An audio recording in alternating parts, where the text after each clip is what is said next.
So today we'll see evolution of EAA. So evolution of EAA worldwide and evolution of EAA in India, in our nation. So as you expect, EAA began in developed countries at the beginning, in the earlier time, and first it was in USA in the year 1969 by implementing a protection act called NEPA, National Environmental Protection Act.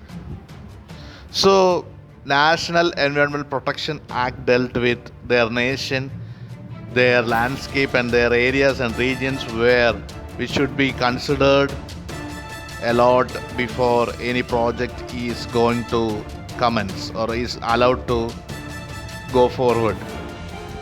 So the same procedure, that is National Environment Protection Act, similar was followed by Canada in 1973, by Australia in 1974, and the Netherlands and Japan in 1981, and in Japan in 1984. Now later in 1985, the European Community, that is EC, we just say EC, issued a directive making environmental assessments mandatory for projects, and it was called Wood 1994. So environmental assessments, assessments, whether it will hamper the environment or not, those things were implemented or were issued a directive in the European Community called Wood in the year 1994. So that was the story of developed countries.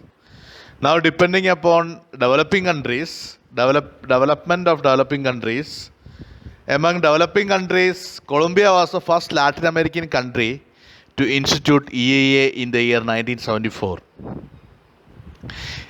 In Asia and the Pacific region, Thailand and Philippines have a long established procedures for EAA. Now, when we come to Asia, that is the case. That is, in EAA, in Sri Lanka, EAA was made mandatory in the year 1984. Mandatory means compulsory. And in Africa, it was made mandatory in the year 1988. All these things will show that they have a lot of natural abundance of environment that should be protected. അതാണ് മനസ്സിലാക്കേണ്ടത്. അപ്പോൾ ശ്രീലങ്കയിലും ആഫ്രിക്കയിലും ഒക്കെ protect ചെയ്യപ്പെടേണ്ടതായിരിക്കുന്ന environment ഒരുപാടുണ്ട് എന്നും വേണം മനസ്സിലാക്കാൻ. അവിടെ mandatory ഒക്കെ ആക്കുമ്പോൾ, മാൻഡേറ്ററി എന്ന് വെച്ചാൽ compulsory. Again, the Organization for Economic Cooperation and Development, that is OECD, issued recommendations on EAA to its constituent states in 1974 and 1979. Then the OECD issued guidelines for good practices in EAA in the year 1992. So that is the case.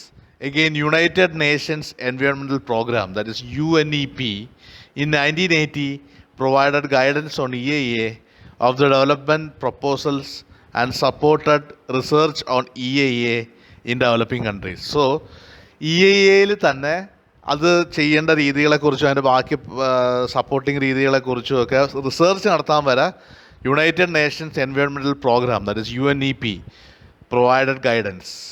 In 1987, the same UNEP set out goals and principles of EAA for the member countries and provided guidance on basic procedures for EAA in 1988.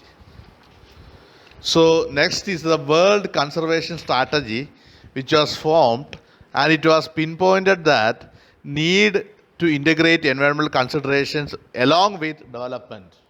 So development ആകുന്നതനുസരിച്ച് you were asked to integrate environmental considerations also by the World Conservation Strategy in the year 1980.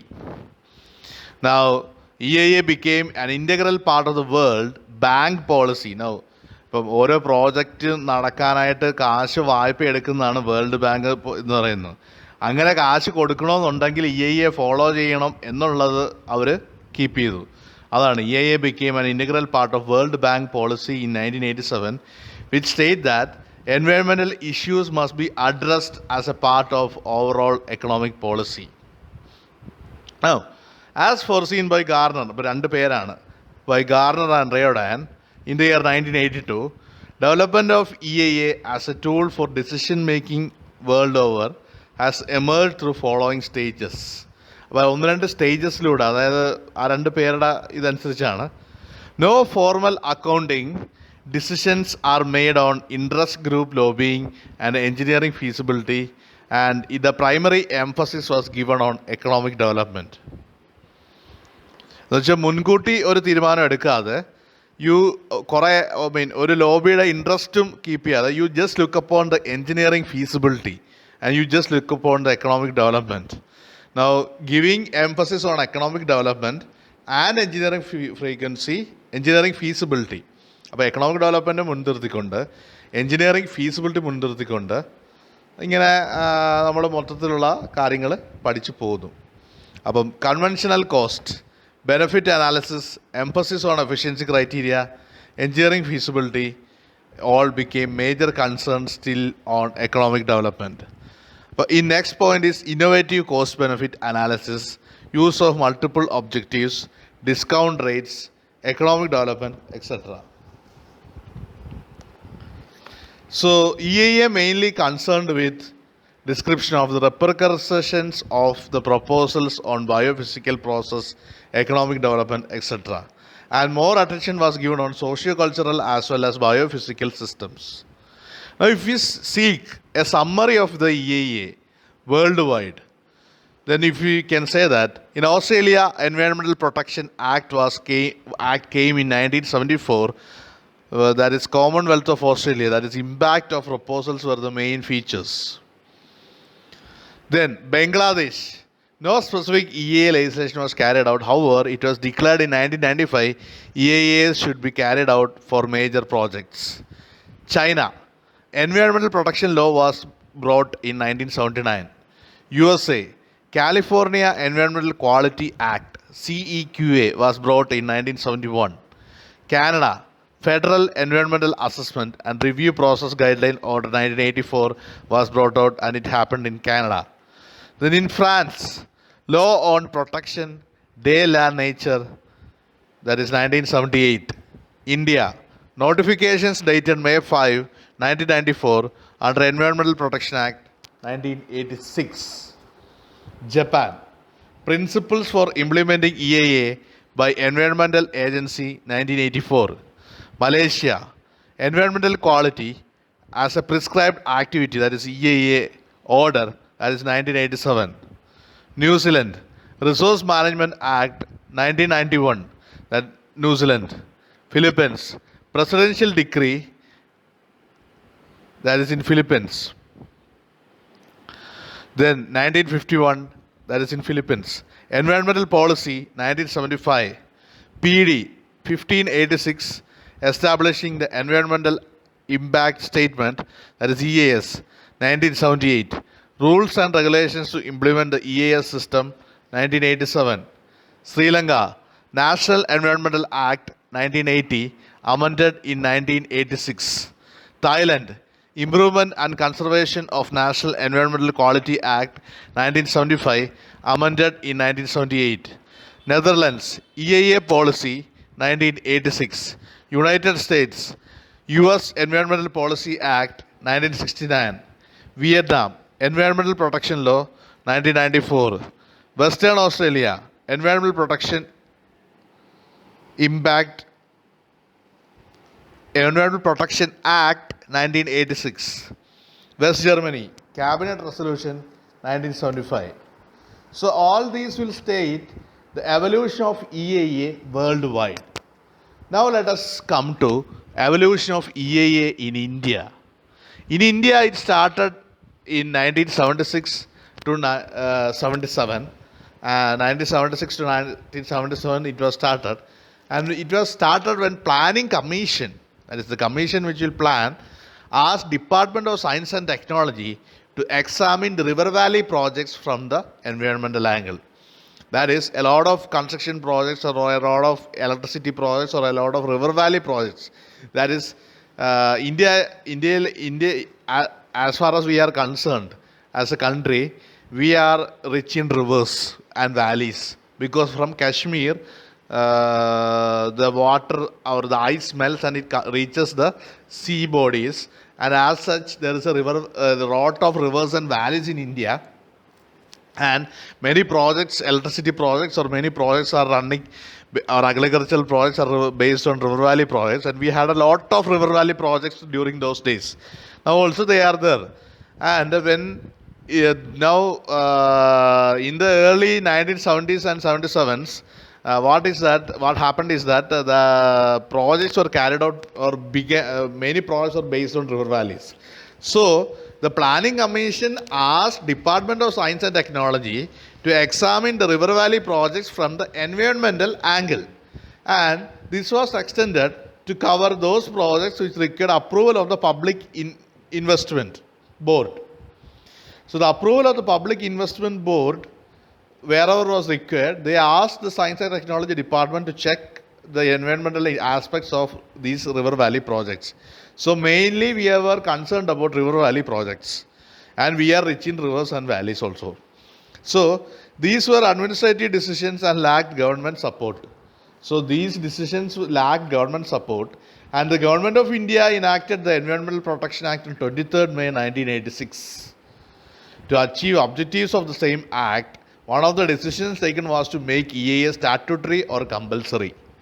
After following the legal procedure, a notification was issued on 27th January 1994 and amended on 4th May 1994, 10th April 1997 and 27th January 2000, making environmental impact assessment statutory for 30 activities. So, statutory means mandatory, mandatory means compulsory. So, for 30 activities it was made compulsory. The above principle, the above was a principal piece of legislation in India. So what I said above, that is above, just before, was a principal piece of legislation in India. Besides, Government of India under EPA, Environmental Protection Act 1986, issued a number of notifications related to EIA. These are limited to specific geographical areas and are summarized as follows. That is the major concern regarding EIA, and under the screening purpose, the main area that is getting focused is as what follows. Prohibiting location of industries except those related to tourism in a belt of 1 kilometer from the high tide mark from the Revdanda Creek up to Devgar Point, that is near Srivardhan. Now this is a place, Revardra Creek up to Devgar Point, that is near Srivardhan. It's a place as 1 kilometer belt along the banks of Rajpuri Creek in Murud Janjira area in the Raigad district of Maharashtra. Now this was implemented in 6th January 1989. That is along a 1 kilometer belt around Revdanda Creek up to Devgar. It's a place, and Rajpuri Creek in Murud. Now we are restricting constructions. It is not allowed. Construction is not allowed in those areas. Again, restricting industries, mining and other activities in the Doon Valley. Now Doon Valley means it's a valley. It's in the 1st February 1989. Now regulating activities in the coastal stretches of the country by classifying them as coastal regulation zone and prohibiting certain activities. This one is regulating coastal areas regarding many things were taken. And it was taken in 19th February 1991. Again, location of industries were regulated and other activities were regulated in Dahanu Taluka in Maharashtra. That was in 6th June 1991.